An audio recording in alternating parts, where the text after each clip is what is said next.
বন্ধুরা, আজকের গল্প হলো দয়ালু টুনি পাখি। সে অনেক দিন আগের কথা। সুন্দরবন নামক একটি জঙ্গলে বাস করত একটি টুনি পাখি। আর জঙ্গলের আর এক প্রান্তে বসবাস করত একটি ঈগল। ঈগল তার বাসায় বসে বসে বলছে, এখন তো বনে খাবার খুঁজে পাওয়া খুবই কষ্টকর। আমি তো বনের এদিকে ওদিকে সব জায়গায় দেখেছি, কিন্তু কোনো খাবারই তো খুঁজে পাওয়া যাচ্ছে না। আমি খাবার খুঁজতে খুঁজতে খুবই ক্লান্ত, আর এদিকে আমার খুব খিদেও পেয়েছে। এখন আমি কি যে করব কে জানে। যাই, আবার গিয়ে দেখি যদি কোনো খাবার খুঁজে পাই। এই কথা বলে ঈগল খাবার খোঁজার জন্য রওনা দিল। ঈগলটি আকাশে উঠতে উঠতে হঠাৎ মাটিতে মাথা ঘুরে পড়ে যায়।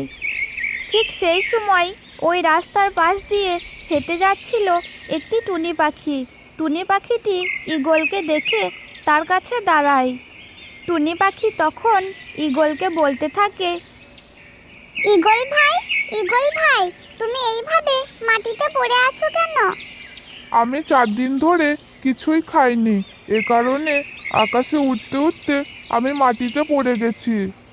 ঈগলের এইরকম কথা শুনে টুনি পাখি মনে মনে অনেক কষ্ট পায় এবং সে বলতে থাকে, ঈগল ভাই, তুমি কোনো চিন্তা করো না, তুমি আমার বাড়ি চলো, আমি তোমাকে খেতে দেব। এরপর টুনি পাখি ঈগলকে নিয়ে তার বাসায় চলে যায়। টুনি পাখি ঈগলকে অনেক খাবার খেতে দেয়। ঈগলের সেই খাবারগুলো খাওয়া হলে সে টুনি পাখিকে বলতে থাকে, টুনি, তুমি আজ আমার প্রাণ বাঁচিয়েছো। তুমি যদি আজকে না থাকতে, তাহলে আমি হয়তো আজকে মারাই যেতাম।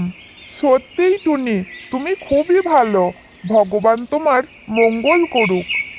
এই কথা বলে ঈগলটা সেখান থেকে চলে গেল। তো বন্ধুরা, আজকের এই গল্পটি তোমাদের কেমন লাগলো?